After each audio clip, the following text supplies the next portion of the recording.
Well, so we have to get interactive. We do encourage you that we have Dewa Chop Money.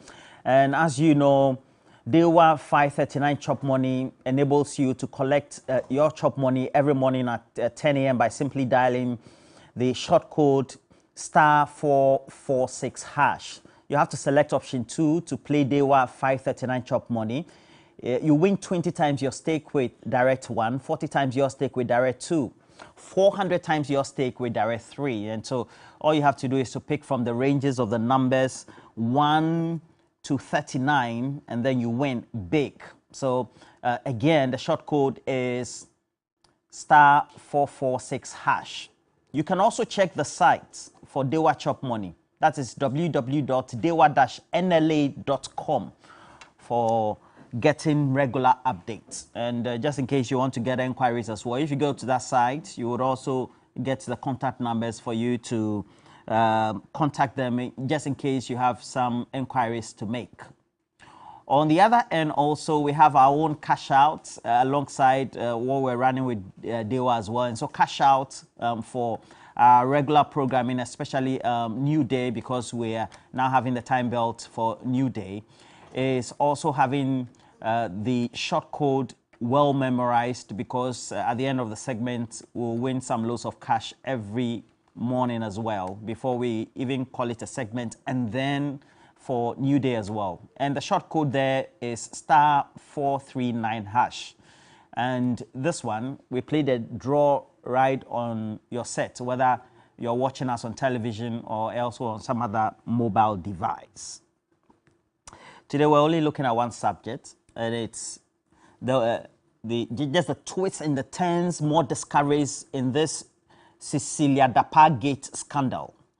Now, talking about that, it also means that we have to take you through. But today, apart from that, we are encouraging you to join as well. So we're going to make available, make sure you go to our stream. We're going to make available the Zoom link, and then you join us subsequently for the last 15 minutes of the show. Let us know what you think as our regular viewers on all that has been happening, and then what needs to be done, the actions thereof, not only by the president, but also the various institutions that are currently on this matter, your own expectations.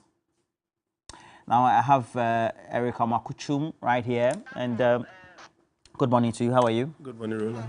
All right. And then also, I have Usman Ayariga. How are you? You're well. We are managing. You're managing, eh? Yeah. Don't worry. I'm told that many of you politicians have a lot of cash in your homes. In this current dispensation where people are carrying such quantum of cash in their homes, and the youth of the country are living in abject poverty, in hunger, and every day all we see is unemployment. All we can do is try to manage. And dovetailing into that, tomorrow is International Youth Day.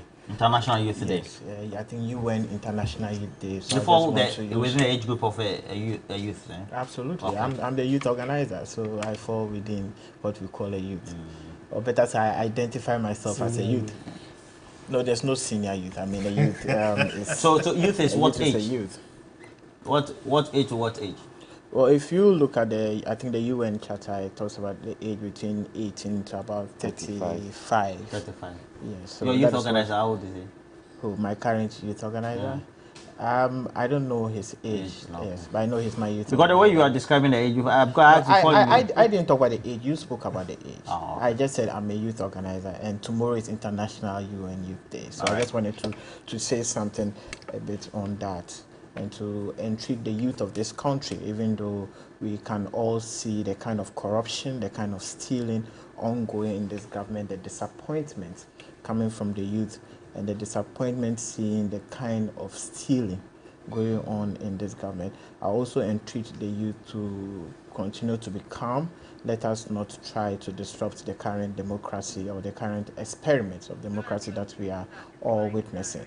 We have seen in other countries the kind of things that are happening, people trying to topple the government. So I just want to use this medium to encourage the youth to continue to be calm. Next year is just around the corner. We'll come out in our numbers and we'll kick this government out of power. Lawyer Kwame Jantua, good morning to you. How are you? I'm fine. All right. So I like it plain and simple. I don't understand where my brother Ayaga is coming from. We'll talk about that. Let me just to become. What does that mean? Okay. So we'll talk about that. Now, Shaibu Mohammed, your regular name is Asamau Shaibu. Good morning to you. I know that you lost your elder sister at Adiembra Sekendi, and our condolences to you because you're a regular viewer for us. Let's look at those who have joined us this morning. Just give the regular shout outs. We'll make the Roland Jan, it's also your birthday, so a great friend of mine works in Parliament. Now, we've been joined by Awilo Media. Of course, Shaibu is here. Amma McGold, Lottie Jones and Johnson. Philip Abuchi, thank you for joining us. Francis Apam, Kweku Aaron, Ras Kotoka, we're grateful that you've joined us this morning. Now,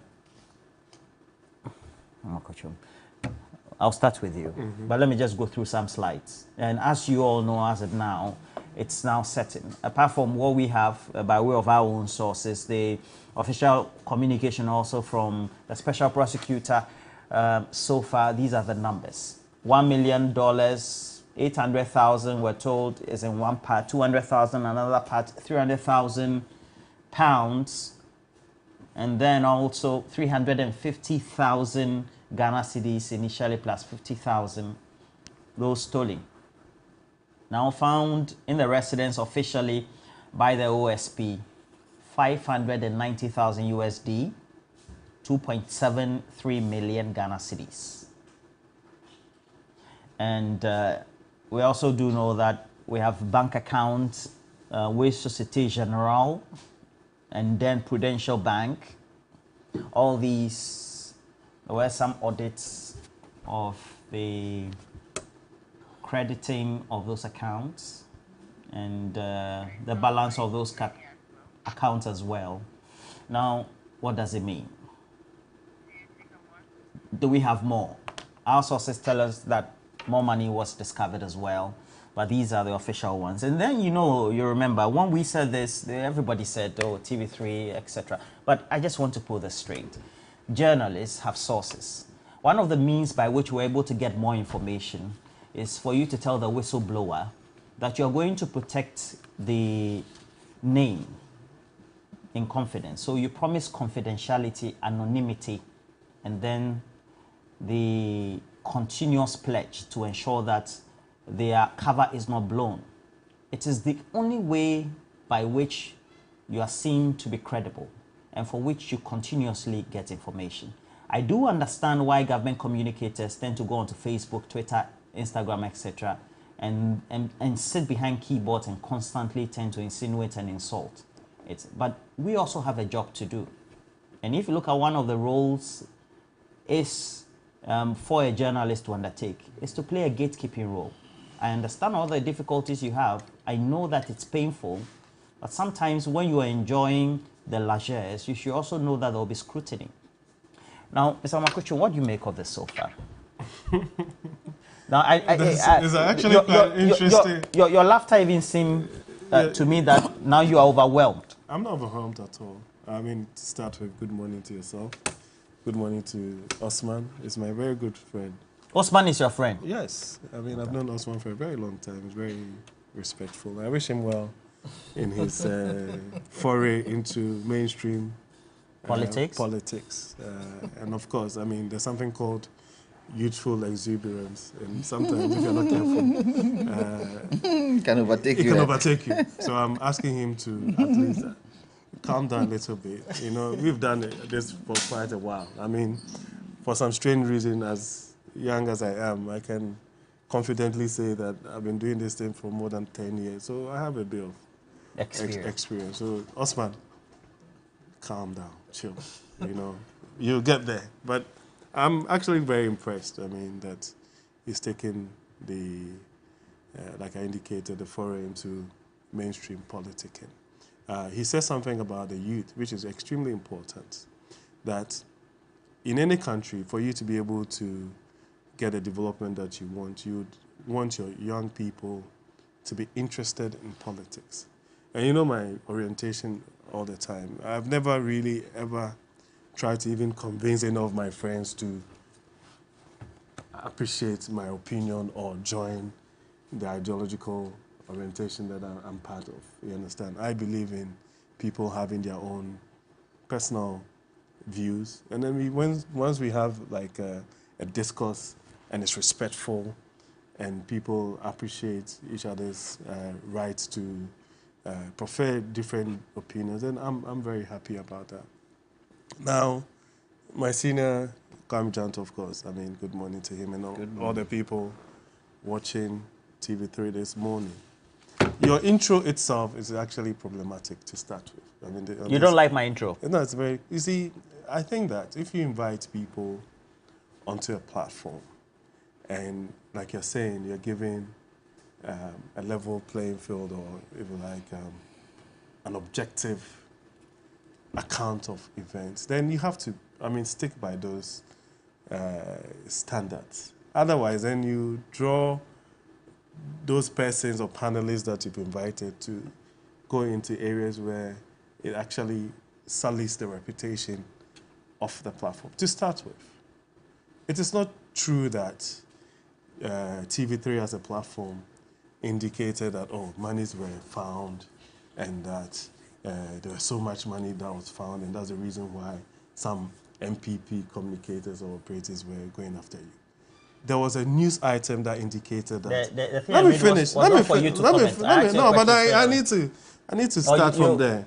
No, because you're interrupting me. It's not an invitation for you to comment. No, but I will comment. I will comment. Okay. And the reason why I'll comment is that if you present a news item that says that, oh, the OSP went into the house and they spent 5 hours counting money and X amount, you actually indicated specific amount of money that were found there.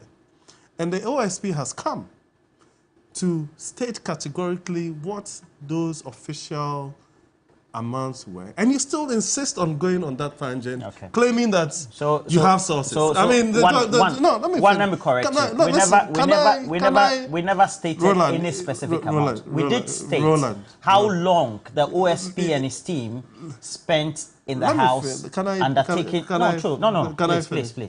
You don't want me to finish. I want to correct you, please. Okay. Because this was just a comment to our viewers and the audience. Mm-hmm. You decided to comment on this. Mm-hmm. So let me correct you. We had it on concrete information from our source of the team of the OSP that went to the house. They spent 4 to 5 hours. It's okay. That's what I can. So subsequently, they counted money. Subsequently, further information from other media colleagues, etc., then put sums to the monies. But for our credibility and the ethics that we go by, we stand by what we said, and we never alluded to any money for the first start. Subsequently. Well enough. Can I continue? Okay. All right. And so, of course, I mean, the last couple of weeks, this is when this story broke. They ran up to all of these things, even yesterday, coming from the OSP in terms of where they are. It's very clear that, one, the woman involved at the time when the issue broke decided to take the issue to the police. The police did their investigation. Certain persons were picked up and being prosecuted. Once it came to the public domain and all the conversation around it, the woman herself came out and said that based on all the issues that happened, her position as a Minister of State was untenable. She resigned. The presidency accepted the resignation. A new minister is in place doing whatever it is that they are supposed to do. And what's actually very interesting is that we have an Office of Special Prosecutor that was actually put together by an MPP administration that has taken this case and is investigating the case and has even gone further to freeze the account of this particular woman. And nobody is talking about that particular conversation. Why should we talk about it? No, the reason why, he's doing his work. And so I'm asking myself, if you invite us to talk about the Cecilia Adapa saga today, what exactly is it that you're asking us to discuss? You know what I'm saying? Because as we speak, the issue is being investigated by the Office of Special Prosecutor. They've taken the case to court, asking the court to actually grant that particular application. The police is doing this investigation as to the criminal aspect that has been taken to court and as we speak, right? And so when you invite us to discuss the saga, I mean, maybe you should tell us exactly what it is that you are asking us to discuss. In any case, I think that it's very clear that people have made certain pronouncement about the propriety of keeping such amounts of money in a home and why you don't use the banking system and all of those are, I mean, legitimate conversations that we can have. They are At the legitimate. moment, of course, I mean, people... But don't you talk, you make it sound like it's trivial.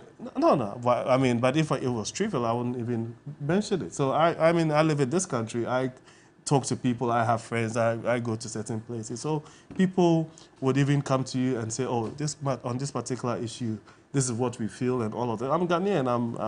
I listen to my ears on the ground. So I appreciate some of these things. But the reality is that if a media house decides that they want to discuss it, then you have to be a bit more specific as to what aspects of it that you want to discuss, right? To cast aspersions or make insinuations. Who is no, I'm casting just saying it. I'm okay. just, you understand what I'm saying? No, really, I don't understand. Because nobody has doesn't actually nobody has contribute, cast aspersions and insinuations. contribute to this particular matter. You understand what I'm saying? So if you ask me specific questions, and as far as I'm concerned, I think that it's very important that even the lady herself involved, I mean, through her lawyers, would be able to be a bit more open to discuss some of these issues as it goes through the entire process, right? Yes, but because you find a member of the political party or someone who was a member of the government and everything involved in the matter, sometimes you feel that it's probably even expedient for persons like myself to comment on the matter. But in a final analysis, the case has gone through a certain progression, right? And I'm happy that even in the midst of all of these things, the Office of Special Prosecutor is shown its independence. And this points to the whole conviction of the president to start with, that in matters like these, as part of our manifesto in 2016 that you set up an office like that to investigate some of these things. I believe strongly that, yes, you probably have to empower some of the other agencies that are responsible for some of these things, especially maybe focusing a lot more on people when it comes to these asset declaration and being a bit more proactive to either review and update it as and when things change. But I have absolutely no more to talk about on this particular matter.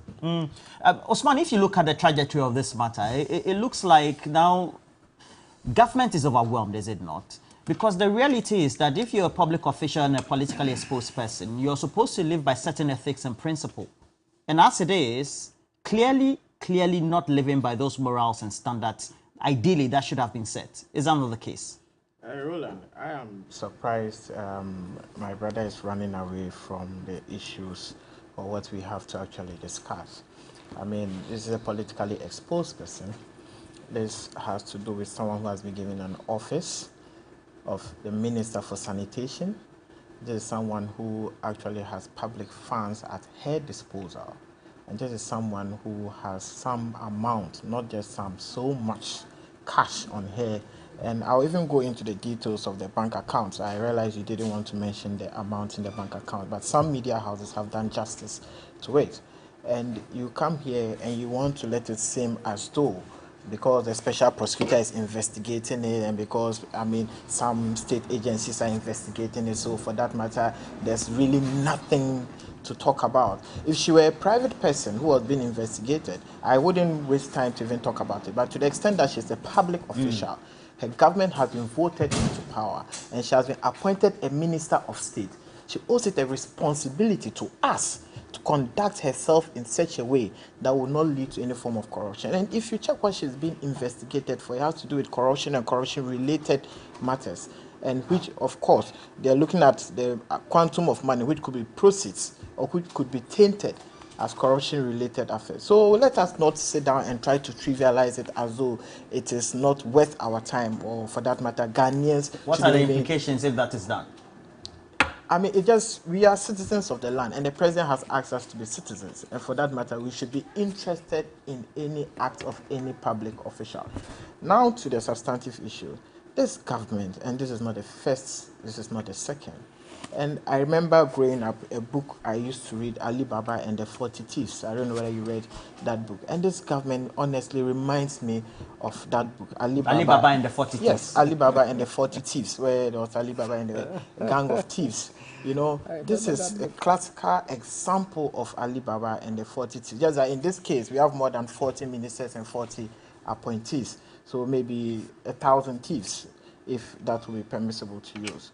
Now, this is a clear example of a very bad case for the government. And as I said, this is not the first. You remember the recent one of the PPA boss, where so much money was found in his bank account, and for that matter, he was sent to the special prosecutor. Quite apart from that, you also remember the recent reportage of a presidential staffer who also lost about $117,000. And you do the mathematics, and the numbers are mind-boggling. The numbers are just unimaginable. The numbers are so unbelievable. With this Cecilia Dapaah case, I remember frankly when your news outlet broke out the issue of the quantum of the amount of cash found in her home. And of course, they sent their social media army after your TV network, saying no amount of cash was found because the special prosecutor had issued a statement saying that they had not released any figures. And if you continue to read the special prosecutor's releases, it just tells you that we as an entity, we have not released any information to the public, but they haven't come out to say that the figures being put out there are actually true or false. In all of the special prosecutor's releases, all they tell you is that we have heard this or we have seen this on social media. However, we are not as part of the source. reversals. Yes, we are not the source of all of that information. They never even tell you that the information is wrong. It's wrong. Yes, they never tell you the information. They only tell that it is not coming from us. You understand? Now, the special prosecutor, from the documents from the court, you realize that $560,000 was found in the house. 2.7 million Ghana cedis was found in that. 590,000. Yes, $590,000. 2.7 million Ghana cedis. Then you would realize that the special prosecutor is seeking to freeze some accounts. That is at the Prudential Bank and the Societe Generale. If you also read further, some news outlets have also released the figures in those bank accounts and realize that there's $5 million in one of the bank accounts. There's 48 million Ghana cedis in another account. Do the mathematics, and we are looking at almost 114 million Ghana cedis. One person. When this whole story broke out, I mean, some agents came out to tell us that 800,000 belonged to her late brother, and some 300,000 belonged to some family contribution for a funeral, etc., etc. And I asked myself, what kind of an insult is this to the sensibilities of Ghanaians? Well, that's the source of the money, they say.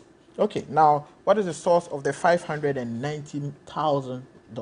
What is the source of the 2.7 million Ghana cedis? What is the source of the $5 million? What is the source of the 48 million Ghana cedis? What is the source of all of those monies? And I tell that this is clear stealing. Because when I do the mathematics of Cecilia Dapaah's salary, her emoluments, her ex-gratia, ever since she started working as a public official, the mathematics cannot add up. Unless she's trying to tell us that all of this money is from family contributions and funeral contributions, and it either belongs to her uncle, her late uncle, or her late grandfather, or her late brother, or her late sister, etc., etc. And these stories cannot wash. And that is why it is a matter of public interest. And not only is it a matter of public interest, but it's a matter of national security. Because you see, we are in a country where over 850,000 have been pushed to the poverty line. And you have one person keep this amount of money in her bank account and in her home. This is a security issue. You have so many youth living in poverty. We have unemployed youth in this country. And for them to start hearing in the news that this is the amount of money is being kept in one government official's home, a woman, and Minister for Sanitation, then they will start wondering what... Well, somebody will say that's why it's being investigated, to know the source. Because you cannot make conclusions that because money is in somebody's account or home, the monies have been stolen. But because you're a politically exposed person, that is why the veracity or the source of the money would have to be investigated. But there's a presumption and it's acceptable. But you So can't- you can, of course. I mean, you are I'm coming. I'm coming. You are a government official. You are a government official, and you're not a businessman. And per government official, you're supposed to have declared your assets even going into office. So per your asset declaration, did you have this kind of money before going into office? No. Do you have that kind of money now? Yes. How did you make that kind of money? The only presumption is that you have stolen that amount of money. You cannot tell me that you got it through gates. Through what gates? And that is why she's being invested for corruption and corruption-related matters. And that is stealing. So you cannot come and say, are you trying to defend the kind of money found in her bank accounts and in her homes? Eric, you are a fine gentleman, but this cannot be defended. No, I'm coming. I'm coming. I'm coming. You are a fine gentleman. That cannot be taken away from you. But I find it very sad. Please address the matter. Stop addressing. No. But I mean, when he started, he addressed me. So I'm just trying to deal with it. He spoke at the fact that we are friends. I'm telling you that he's a fine gentleman. It saddens my heart that people's recklessness, people's mismanagement, people's corrupt activities will bring us here, and they will send a fine gentleman like you to come and defend such thievery. I find it very unfortunate. So these issues that have been brought to the fore, I also want to congratulate the Office of the Special Prosecutor for the good work he's doing so far. But the most important thing is that this has become a national security issue, considering the kind of unemployment we're experiencing in this country, the kind of youth in this country that are hungry and do not have jobs, the youth in this country who do not have any source of livelihood. And the fact that they wake up every morning and they hear government official A has this amount of money in their account, government official B has this amount of money stolen from their home, government official C has that amount of money stolen from their home. It is not acceptable. Let me just give me 1 minute, let me land.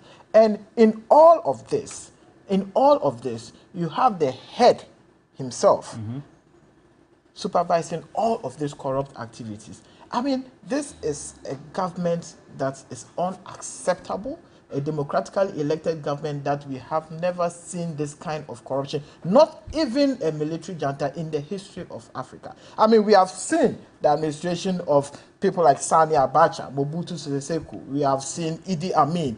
Not have we seen this kind of stealing in any of those governments. So please, let us take this matter seriously. Do you know how much was dislodged from the Swiss account of Sani Abacha? Let Mr. Jantwa be done with his president. They will know how much will also be dislodged from their various accounts in various countries. The key indicators are that if you take a look at how the matters seem to have traveled up to now, perhaps we needed a more ruthless action from the president than just saying the OSP should investigate.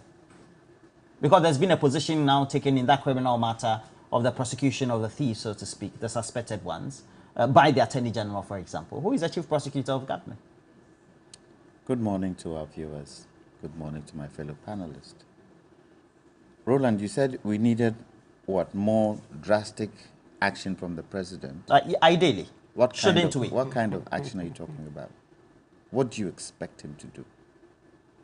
The lady has resigned, hasn't she? She has.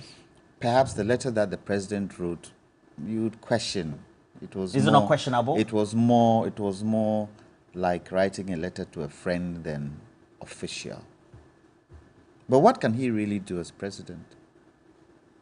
He can't go out there and prosecute it. There's not much he can do.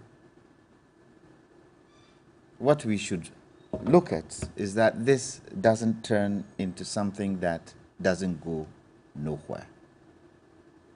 For me, that's the most important thing. It doesn't go nowhere. But remember, there are two separate cases here. There's the case of thievery, and there's the case of where the money is coming from. What we're doing here, and what I hear my younger brother talk about, court of public prosecution. so far as I'm concerned. Because Ghana's jurisprudence tells you that you are innocent until proven guilty. So perhaps the special prosecutor should tell us whether with the interviews with Dapaah, he's been able to prove corruption. He should tell us. He said he is what? Seizing her bank accounts and all that because of suspected corruption. If he's had interviews with her, he should tell us. What are the sources of those interviews? What did you glean from interviewing her with regards to the source of the monies? It is mind-boggling to see that even in today's time, she still has money elsewhere. 500 and what? 90,000 US dollars in a house. Goes to show disrespect, so far as I'm concerned, on her behalf. Now, this asset declaration, that is one thing the president can do something about. That is one thing the president can take measures and do something about. And I expect him to do something about it. And I expect him to send some kind of policy to Parliament and let them pass a law that asset declaration should be exposed to the people of this country if we are here to serve. Yesterday, and I'm not sure whether you listened to CNN yesterday, was it? Yeah. One of the, I think, was it a senator, indicated that she had shares in Shell. I'm not sure, was it States or the UK? Shares in Shell. And apologized, I think it was America, apologized for not revealing that she had shares in Shell because she was holding a public office. And what? We're here talking about Cecilia Dapaah having money in her house. Are you trying to tell me that both MPP and NDC, they don't have money in their house? Is that what you're trying to tell me? That it's only Cecilia Dapaah who has money in her house? Politicians keep money in their houses. Period. And if you were a fly on the wall in politicians' houses, you see the amounts of money in politicians' houses today. Will they take it to the bank? We don't know how much money was in the bank account. I'm not sure whether they told us, Roland. Did they tell us? This is Societe Generale and Prudential. So the money is that... Did they tell us how much it was? No. Did they tell us how much it was? No. If it was, and probably the banking... Not formally, okay, of course. Probably, do you know what it was? I'm from, do you know? Informally. Informally, do you know? No, informally, we have our sources as well. The monies were in about there. How much? No, it's okay. Let's move on. Okay, because it's because of... I want to make a point, that's why I want to know. I don't know what the banking law says, but I should have investigated it. I should have found out, but I didn't have the time to do that. Aren't the banks required to report to the central bank any amounts of money over a certain limit in an individual's account? As I said, I don't know how much the money is. The current regulations, yes, we have that regulation is there. So, and I don't know what the money limit. Laundering. Yes, I don't know what the limit is. But even in the UK, if you put £10,000 in your account, £10,000 is the quantum of money you can bring in. If you put it in your account, they will send you a questionnaire to find out where you got the money from. And so, if monies were lodged in both Societe Generale and Prudential, depending the quantum of the money, didn't the bank have responsibility to inform the Bank of Ghana that a politically exposed person has X amount of money in their account? Isn't that the regulation? I don't know how much it was, but I doubt, when you look at the amounts of money that are being found, I doubt it will be less than 100,000 US dollars. I doubt. And so, there is responsibility along the chain, right through. The responsibility on the bank, the responsibility on Honorable Dapa, if I can use that word, the responsibility on the MPP party to make sure that it is well investigated, because it's a bad slur on the party. No two ways about it. It's a bad slur on the party. I don't go the line of my brother Ayariga when he tries to bring in and the youth are poor and da. I don't see where that stands in this scheme of affairs. That has generally got to do with what is government doing to make sure that the youth are employed. The youth can have the right things to be able to make ends meet. That is where that is situated. With regards to now bringing that in, I feel, for me, it's neither here nor there. Neither here nor there.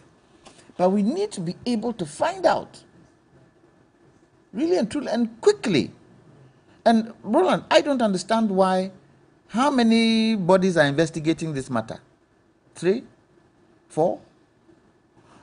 I don't understand why they can't come together, collapse this as one, and have one investigation. Attorney General is doing his own. Special prosecutor is doing his own. On the criminal matter. Yeah, on the criminal matter. But can't they sit together?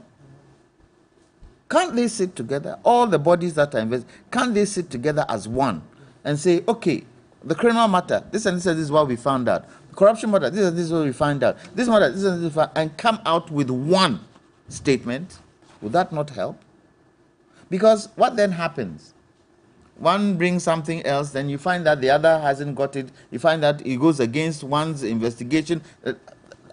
I don't think that works. In terms of criminal investigation, who does it?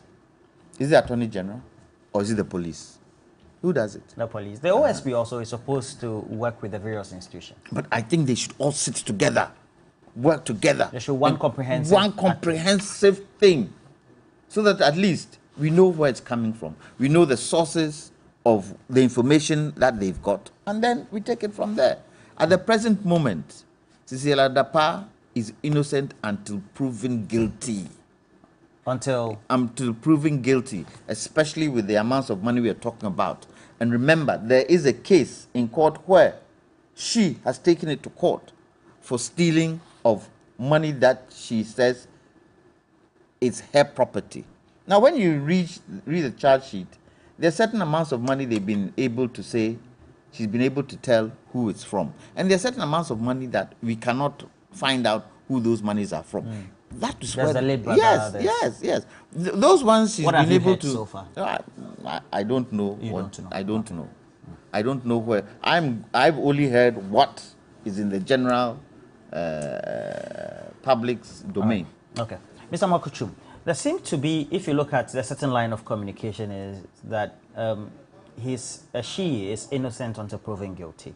But why do you think there seems to be a certain abhorrence to people's conditions of living on one side, being just opposed to public official, and a public official like her, an astute one, an experienced one like her, having that stash of money, not only at home, but in her account? Why do you think there seems to be that abhorrence? Do we know the stash of money in an account? Do we know? So, I mean... Roland, do we know? Roland. Tell us if you know, because that bit I don't know. I would like to know. Roland, people have a right to be preferring views on any single matter that happens in this country, because that's a fundamental tenet of our democracy. Free speech. Free speech, views, asking questions, critiquing public officials and government. There's absolutely nothing wrong with that. But in the same democracy that we are trying to, my friend here used experiment, there's also another fundamental tenet, and that's what my big brother spoke about, that the fact that allegations are made does not necessarily connote guilt until it goes through a certain process. And that guilt can only be pronounced by a court of competent jurisdiction. We can't pick and choose aspects of a democracy, and that's my challenge, even with the NDC. For example, they have their members of parliament boycotting parliament and going to the court to, so to speak, support their members that are being taken through prosecution, claiming that they are being what? They are being persecuted. They're not being even prosecuted. They're being persecuted for political reasons. And some of these issues that are in court are corruption-related cases. So if Ayariga is sitting here now claiming that, well, before you even go through these processes, it means that all those persons that are NDC and are in court for corruption-related issues are actually guilty. Then we shouldn't do this thing. There's no point in having this conversation. So what is the objectivity? What is the principle? The principle of what? What is the principle of saying that, yes, I can decide to go and support a member of the NDC who is in court, right, for alleged corruption cases like my friend Ato Fortin with this, what do you call it, ambulance issue and all these Opuni and all of those issues. You will see people who are mandated constitutionally to represent their people boycotting parliament to go and, what, commiserate with them. Do you understand my point? So it is important that we we get to this. We are joining them in solidarity. Yes, but principle is extremely important. What principle are you citing here? No, so you sit here and say that I have never defended the other part, and I will not. I'm not. What is the point in defending anything? I'm not defending anything. It's about the principle. The issues that are open for all of us to appreciate are out there. The mere fact that a member of the political party is embroiled in some kind of what do you call it, saga or whatever, does not necessarily mean that you should go and attack her because you allow the processes to play. In any case, the Office of Special Prosecutor is an independent body that was set up. It was actually a manifesto promise of this particular. The accusation is that so far they've been like clearing agents. So they seem in the eyes of public opinion and the Ghanaian public not to be getting the type of support that they want, and that's why we're having